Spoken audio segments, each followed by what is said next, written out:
আজ 14 জানুয়ারি 2026 অনুষ্ঠিত হচ্ছে কালীগঞ্জের বিনিরিয়ান গ্রামে ঐতিহ্যবাহী মাছের মেলা বা জামাইয়ের মেলা যেটি হয়।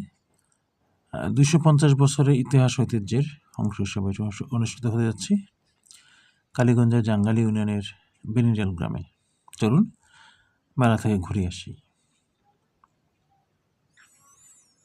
সেই কাকডাকা ভোর থেকে সারাদিন, একেবারে সন্ধ্যার পরে বলবো, সারাদিন লোকজন এরকম করে আনাগোনা করছে। কেউ আসছে, কেউ ফিরে যাচ্ছে, কেউ অনেক আশা নিয়ে ভিতরে ঢুকছে, কেনাকাটা করছে, তারপর কেনাকাটা শেষে বাড়ি ফিরে যাচ্ছে। এটাই হলো এই মেলা মূল অংশ।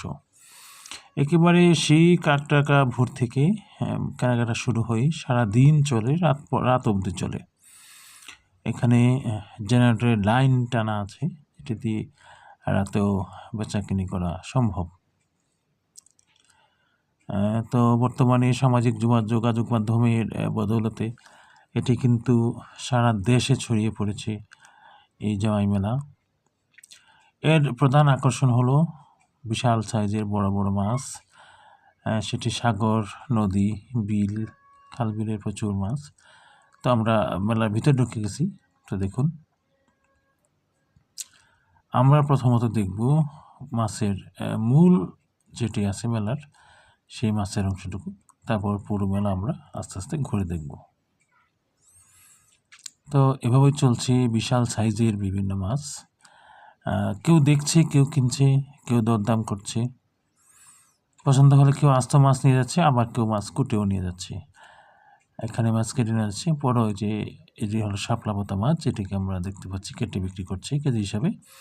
আর বাপাশে হলো আমরা স্থানীয় ভাষায় কাক্কা মাছ বলা হয়, এটি হলো কাক্কা মাছ, যার প্রতি কেজি 600 টাকা করে বিক্রি হচ্ছে মেলায়। তো এই রুই মাছগুলি ছোট বড় বিভিন্ন সাইজের রুই মাছ আছে, কাতলা মাছ, তারপর যে পাঙ্গাস সহ ভেরাস আইটেমের যে মাছগুলি কিন্তু এখানে অ্যাভেলেবল। ছোট বড় সব ধরনের মাছ এখানে পাওয়া যাচ্ছে। তবে এবার একটু বিশিষ্ট দেখলাম, সেটি হলো পিকআপে করে বড় হাউজে করে কিন্তু জীবিত মাছও এখানে বিক্রি করতে দেখা গেছে। এবছর এগুলি হলো খলসা মাছ, যেটা স্থানীয় ভাষায় খলসা মাছ বলে। বিগত বছরগুলিতে আমরা যে বরফ দেওয়া মাছের আধিক্য দেখতে পেয়েছিলাম, সেটা কিন্তু এবার কমে গেছে। এবার আমরা চারদিকে যে এটা কিন্তু সবচেয়ে বড় মাছ, এবারে মেলার সবচেয়ে বড় মাছ এটি কিন্তু কেটে কেটে কেজি হিসেবে বিক্রি করা হচ্ছে। তো মেলা এবার আরও যেটি সবচেয়ে উল্লেখযোগ্য সেটি হলো ড্রোনের আধিক্য। আমরা প্রায় একই সাথে আমি থাকানোর সময় 8-10টা ড্রোন একসাথে উঠতে দেখেছি আমরা। পাখির মতো পুরোটা মেলা প্রাঙ্গণ জুড়ে কিন্তু ড্রোনের ছড়াছড়ি ছিল। তো এই যে মাছের পুরোটা মেলা অর্ধেক জুড়েই ছিল মাছের এরকম প্রদর্শনী। বেচা বিক্রি ভালো হয়েছে, দাম একটু বেশি তারা বলেছেন। অন্যান্য বারের তুলনায় মাছের দাম কিন্তু একটু বেশি ছিল। তবুও দরদাম করে হয় ক্রেতা ঠকেছেন, না হয় বিক্রেতা ঠকেছেন, বা কোথাও কোথাও সমঝোতা হয়েছে। এভাবে করেই মেলা আসলে এগিয়ে চলছে। তো আমরা মাছের মেলা থেকে একটু আগাবো সামনে। এই কিছুক্ষণের মধ্যেই আমরা পুরো মেলার চুম্বক অংশ ঘুরে ঘুরে দেখব। চলুন পুরোটা ঘুরেই দেখি। তো মেলাতে মাছের পাশাপাশি অন্য খাবার আইটেম, তারপর খেলনা আইটেম, কসমেটিক্স আইটেম সহ আমরা নিত্য প্রয়োজনীয় বাজারও কিন্তু মেলাতে দেখেছি।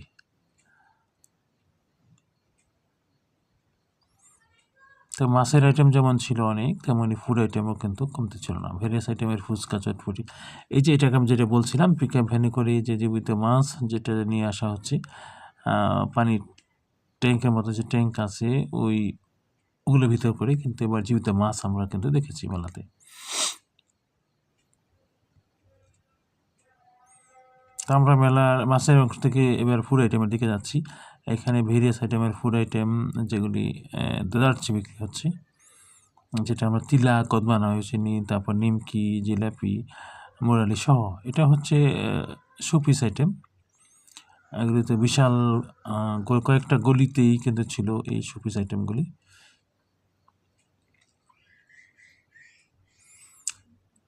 দর্শক ক্রেতারা কিন্তু বেশ দরদাম করে কিন্তু দেখা গেছে এই বিভিন্ন আইটেমগুলি।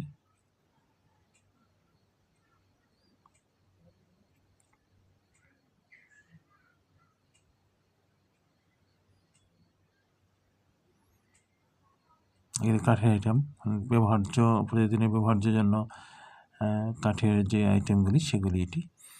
এই মেলা কিন্তু একটি সবচেয়ে বড় যে বিশেষ সেটি হলো ভেপুবাসী, যেটাকে বলা হচ্ছে ভুজুবলা।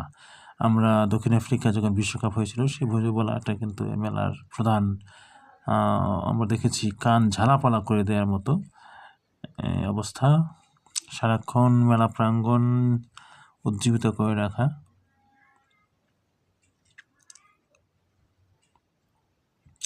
তো ধীরে ধীরে মেলা আরও বড় পরিসর জমবে বলে আশা করা যাচ্ছে। চারিদিকে ছড়িয়ে পড়ছে মেলার চূড়ান্ত সবচেয়ে বড় যেটি হলো সেটি হলো ভোগান্তি রাস্তাঘাটের জন্য। এই ভোগান্তি দূর হলেই আশা করা যায় যে সামনের বছর থেকে কিন্তু লোক সমাগম আরও অনেক বেশি হবে বলে আশা করছি। ধন্যবাদ।